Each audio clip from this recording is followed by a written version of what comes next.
She's famous for seeing what no one else can. But she lost the one love that gave meaning to everything she saw. Now, with her eyes open, she can't draw a single thing. And with her eyes closed, she creates the most perfect work of her life. The problem? That masterpiece only exists inside her. And the day she truly opens her eyes again, she doesn't know if she'll lose everything all over again. Welcome to Lost Stories in Lyrics, the place where emotional stories will touch your heart. Tell me in the comments where you're watching from and smash that subscribe button. Leah Morgan had hands that could see. That was what art critics like to say about her work, that she didn't just draw faces, she revealed souls. Her charcoal portraits were known for capturing something beyond the surface, a vulnerability in the eyes, a story in the lines of a face, a truth people barely recognized in themselves. At 34, she had built a solid career. Her studio sat on the third floor of an old building, with tall windows that let the afternoon light spill in as golden beams filled with floating dust. The walls were covered in works in progress, faces that seemed to watch her back as she worked. Every morning followed the same ritual. She woke at 6, made coffee that was far too strong, climbed the creaky stairs to the studio, and stayed there until the natural light disappeared completely. Her clients came from everywhere, executives who wanted corporate portraits with depth, families who wanted to preserve the presence of loved ones, even celebrities looking for something more honest than a photograph. Leah had a 6-month waiting list. She worked quickly, with confident, decisive lines, rarely needing more than 3 sessions to finish a piece. The secret, she liked to say, was truly seeing the person in front of her. But there was something else in her world besides work. There was Joe. Joe Walker entered her life 3 years earlier when he showed up at the studio without an appointment. He was a literature professor, with a crooked smile that revealed a slightly uneven tooth, and he carried a worn copy of 100 Years of Solitude under his arm. He said he wanted to commission a portrait of his mother, who was ill. Leah usually didn't take requests like that. Working from photos never felt honest to her, but something in his voice made her pause. A gentleness, a quiet sadness she recognized immediately. They began meeting to discuss the project. Joe brought photos, told stories about his mother, described her gestures, her laugh, the way she frowned when she was focused. Leah sketched and resketched, trying to capture the essence of a woman she had never met through the eyes of someone who loved her. And somewhere between the drawings and the conversations, between cold cups of coffee and afternoons that stretched into night, they fell in love. At first it was a quiet love, built from glances that lingered a second too long, from hands brushing when passing a pencil, from shared smiles when no words felt necessary. Joe kept coming to the studio even after his mother's portrait was finished. He would sit in the leather chair by the window, read while Leah worked, and sometimes look up just to watch her concentrate. She pretended not to notice, but she felt every look like a physical touch.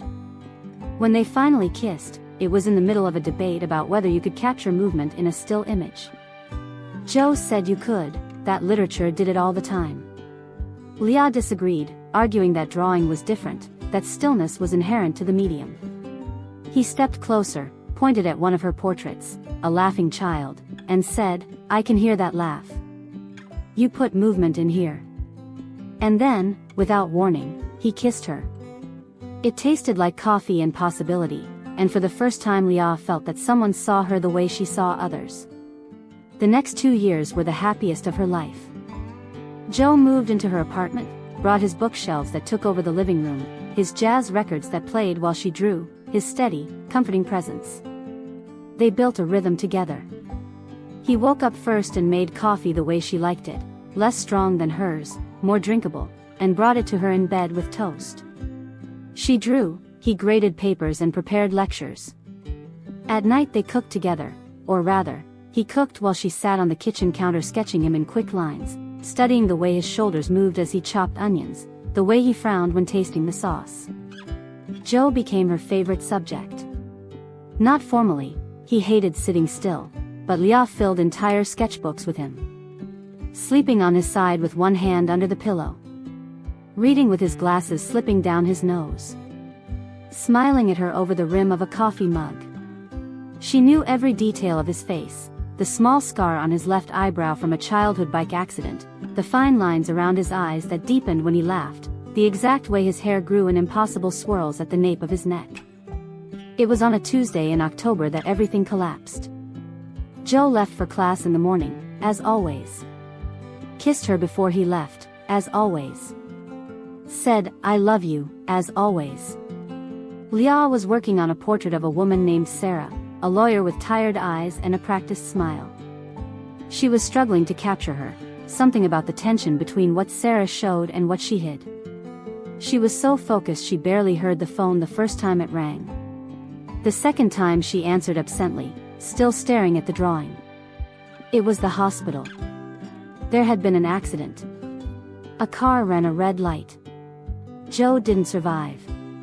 Leah let the phone fall from her hand. She didn't scream. She didn't cry at first. She stood in the middle of the studio, staring at the unfinished portrait in front of her, at the faces on the walls that now seemed to watch her with accusing expressions. She looked at the leather chair where Joe used to sit, at the half-empty coffee cup on the windowsill, at a world that kept existing as if nothing had changed. The days that followed blurred together. The funeral. People offering condolences in low voices. Joe's family, strangely polite and distant, as if she were an outsider to their grief. She returned to the apartment, now enormous and hollow even with all his things still there, the books, the records, the toothbrush, the favorite mug. She tried to go back to work after 2 weeks. She needed the routine, the distraction, anything to keep her from lying in bed staring at the ceiling. She climbed up to the studio, sat at the easel, picked up the charcoal. Sarah's portrait was still there, unfinished. She stared at it, tried to find the thread she had lost, tried to remember what she had been trying to see. Nothing. The paper was blank in her mind, even with the half-finished drawing right in front of her. She took a fresh sheet and tried to start something new. A simple study, just lines, just shapes. But her hand hovered over the page, trembling slightly, unable to make the first mark. She looked around the studio, at the light coming through the windows, at the empty chairs, at the corners where they used to leave things together. And she realized, she couldn't see anymore. Not physical blindness, her eyes worked fine. But everything she looked at was covered by a layer of absence. The chair was no longer just a chair, it was where Joe no longer sat. The window no longer showed the street, it showed the lack of him standing there. Every object, every space, every beam of light revealed only a hollow where he should have been. She tried to force it. She used reference photos, tried drawing still lives, tried copying her own old work. Nothing worked. Her lines came out hesitant, weak, lifeless. It was as if her hands had forgotten what they knew. She began canceling sessions with clients, first 1, then 3, then all of them. She stopped answering calls. Stopped checking email. The weeks dragged on in a dull repetition. She woke up, went up to the studio out of habit, sat at the easel, and stared at the blank page, waiting for something to return. For the skill. For the desire. But there was only the vast, suffocating emptiness reflected in the blinding white of the paper. Friends tried to help. Laura, her best friend since college, brought food Leah barely touched. Her agent, Marcus, called insistently, saying she just needed a push, that work would help her heal. Even her therapist, Dr. Chin, gently suggested that maybe the block was a way of punishing herself, of staying attached to the pain. But none of them understood. It wasn't punishment. The world had simply lost its depth. People on the street were just shapes without meaning. Faces were arrangements of features without stories. Light revealed nothing beyond surfaces. Everything was flat. Shallow. Dead. Leah stopped trying. She left the studio untouched, a time capsule frozen at the moment everything ended. Sarah's portrait remained on the easel, eternally unfinished.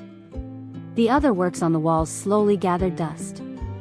She went downstairs to the apartment and spent her days in a half-awake state, existing without really living. It was on a sleepless night, 3 months after Joe's death, that something finally changed. Leah was lying in bed, staring at the ceiling at 3 in the morning.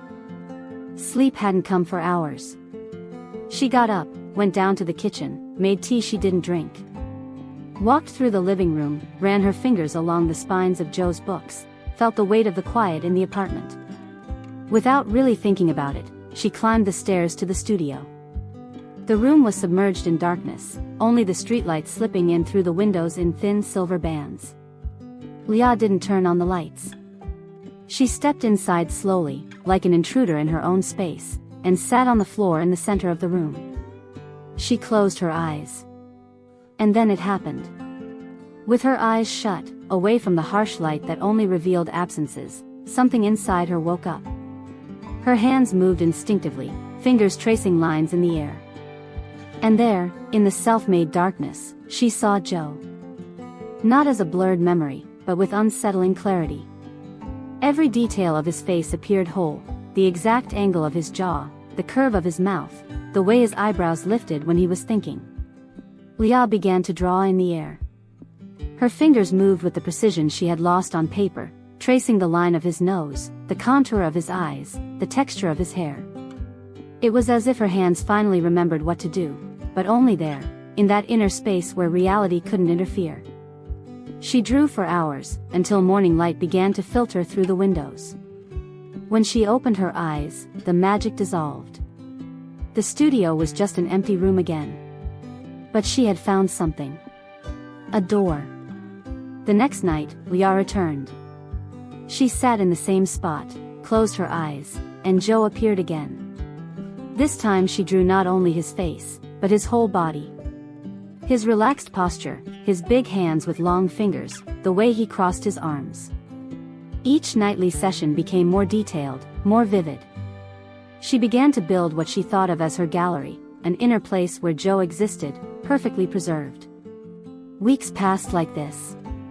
During the day, the studio stayed untouched, the easel with the unfinished portrait collecting more dust. But at night, Leah climbed the stairs, sat in the dark, closed her eyes, and drew. Not just Joe's face, but entire memories. The way he hugged her in the morning, still half asleep. The smile he gave when she said something accidentally funny. The way he held a book, his thumb marking the page. Every detail was rebuilt with a perfection reality had never quite achieved. Laura showed up one afternoon, using the spare key Leah had given her years before. She found her friends sitting on the couch, staring at nothing. "You haven't answered your phone in a week," Laura said, worry plain in her voice. "Marcus is freaking out.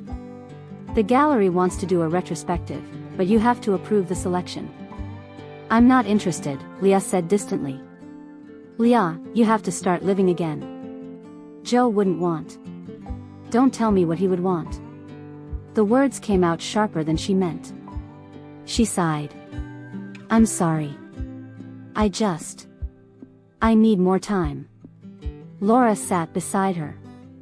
"Are you eating? Going outside? Doing anything?"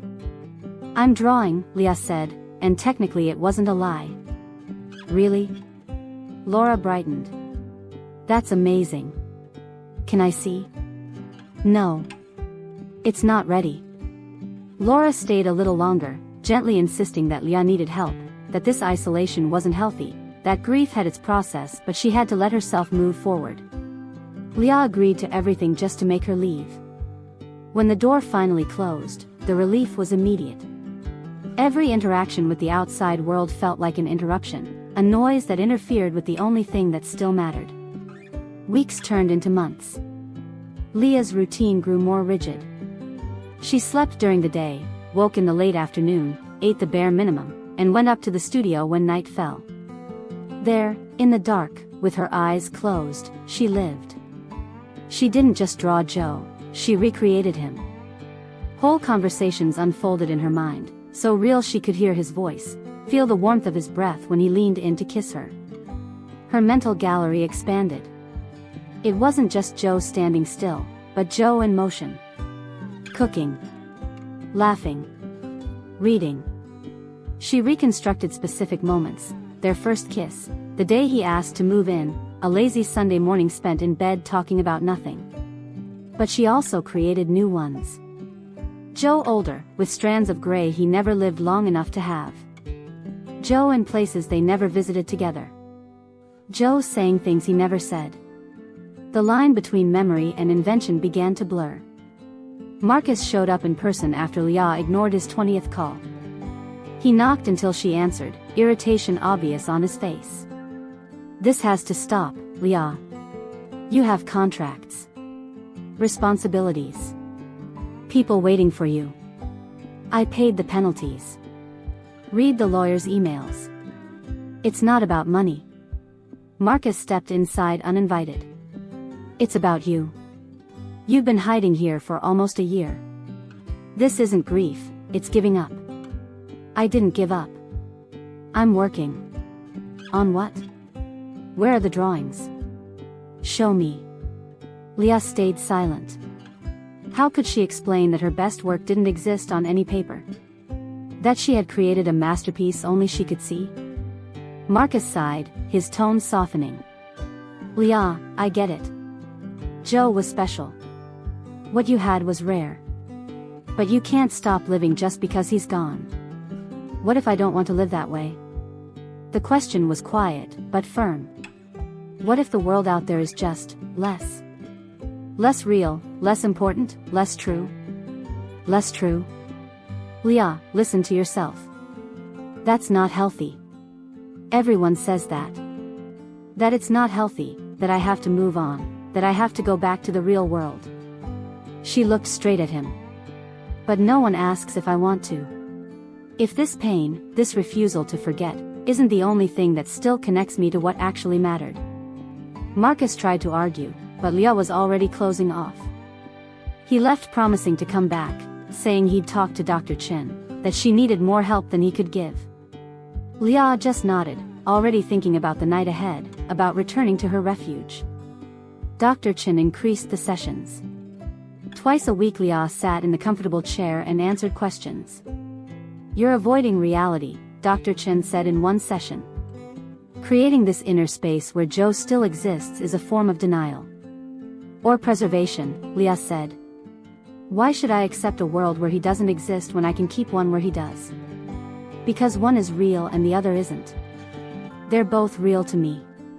What I feel with my eyes closed is more real than anything I see with them open. Dr. Chen paused, choosing her words. Leah, you're choosing blindness. Literally closing your eyes to the world. That isn't preservation, it's a prison. Or it's freedom. The therapist suggested medication. Antidepressants to balance what she called intrusive thoughts. Leah took the prescription but never filled it. She didn't want balance. She didn't want Joe to feel less intense, less present. Every suggestion of getting better felt like a betrayal. Laura tried a different approach. She brought tickets to an exhibit, a movie, a dinner. Just one night out, she begged. Just to remember that life is still happening. Leah went to avoid another argument. It was a mistake.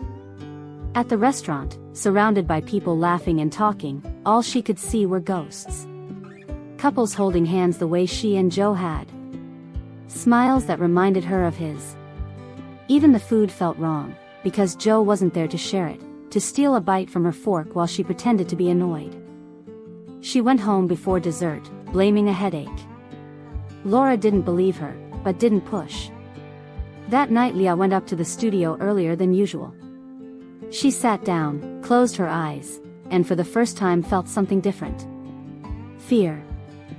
Fear that her attempt to keep Joe alive was somehow making him disappear. That every reconstruction added another layer of distance from who he had really been. That she wasn't preserving him, but replacing him. She opened her eyes abruptly. The studio was dark and still. She looked at the easel, at Sarah's unfinished portrait still standing there after a year. She stood, walked over, touched the paper with trembling fingers. She picked up a piece of charcoal. Tried to finish the drawing.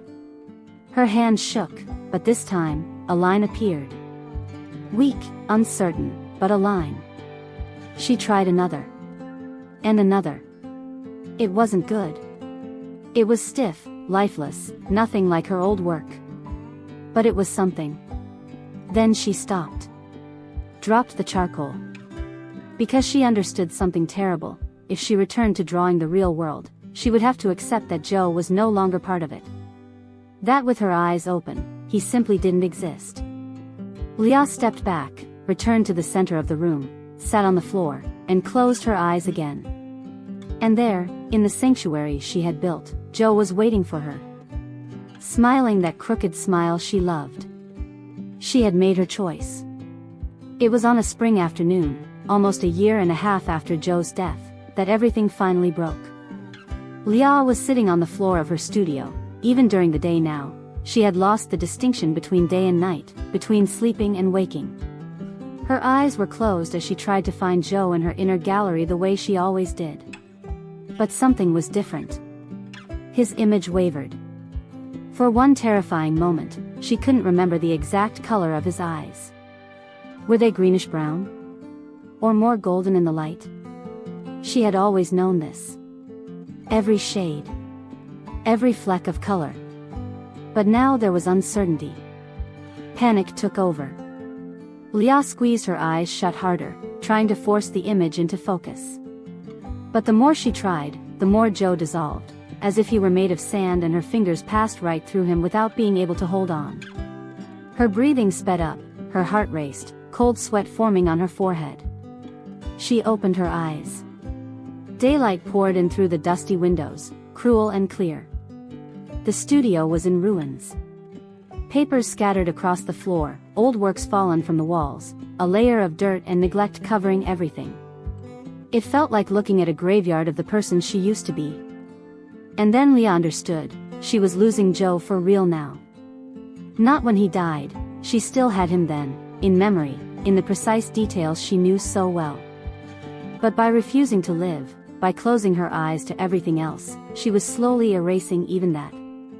Real memories were being replaced by vaguer and vaguer fantasies, by reconstructions that lost accuracy every night.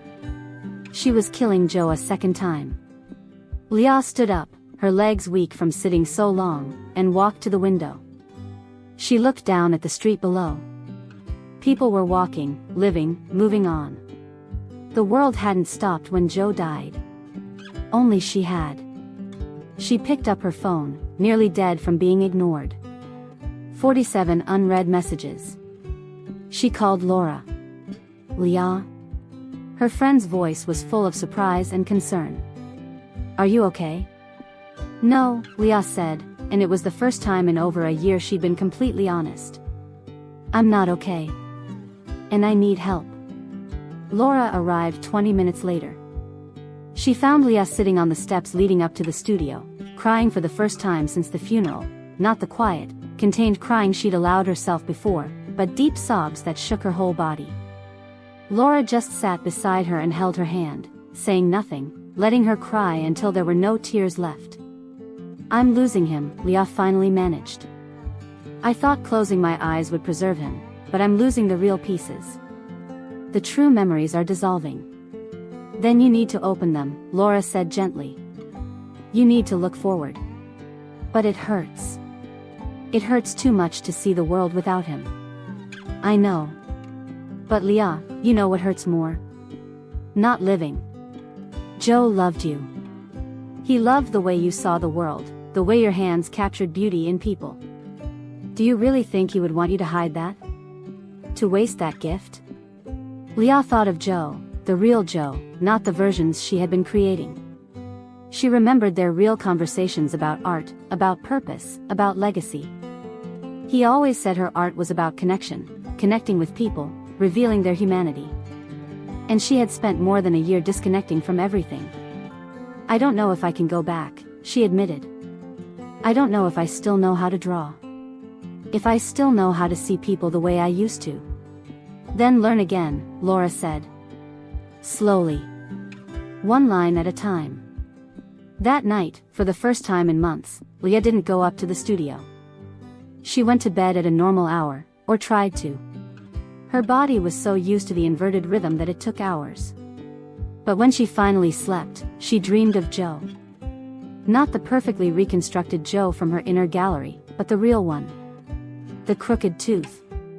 The strange way he slept. The annoying habit of leaving half-finished cups of coffee everywhere. The imperfect, real Joe she had loved. She woke up with sunlight coming through her bedroom window. Lay there for a moment, just feeling the light on her skin. Then she got up. She went up to the studio, but this time she turned on all the lights. Opened the windows. Let fresh air in. She began to clean, slowly. She took Sarah's unfinished portrait off the easel and set it aside. Maybe one day she'd finish it, but not now. She took a new, clean, blank sheet of paper. She sat down. Took a deep breath. Picked up the charcoal. And she began to draw Joe. Not the Joe from her inner gallery. Not the idealized, perfectly preserved Joe. She drew him as he truly was, with all the imperfections that made her fall in love with him every day. The scar on his eyebrow. The laugh lines. The way one side of his smile lifted higher than the other. Her hands moved slowly, carefully, and for the first time in over a year, she was truly seeing what she was drawing. It wasn't perfect. There were mistakes, hesitations, lines she had to redraw. But there was something there. Something alive. Something real. When she finished, hours later, Leah looked at the drawing and cried again. But these were different tears. Not despair, but recognition. There he was. Not the ghost she had been building in the dark, but the person he really was. Imperfect. Real. Loved. And drawing him with her eyes open, placing him on paper in front of her, Leah understood something essential. She wasn't losing Joe by choosing to live again. She was honoring him.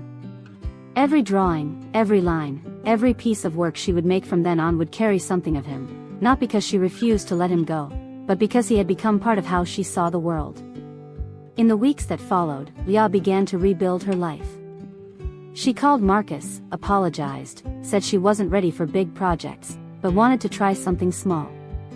He suggested a workshop, teaching other artists about portraiture, about seeing beyond the surface. She said yes. She returned to her sessions with Dr. Chin, this time with a new honesty. They talked about grief, about how it isn't linear, about how accepting loss doesn't mean forgetting. And she began to draw again. Not every day. Some days the blank page still scared her, still reflected a void that felt too big. But slowly, her hands remembered. It wasn't like before. It didn't have the same effortless instinct. But it had something new, a depth that came from knowing pain, from having looked into the abyss and chosen to come back. Leah made a series of portraits of Joe. 10 drawings, each capturing a different moment, a different facet of him. She showed them to no one for months. They were just for her, a way of processing, of slowly saying goodbye. Then, almost 2 years after his death, she hung them in a small gallery. The exhibit was called With Open Eyes.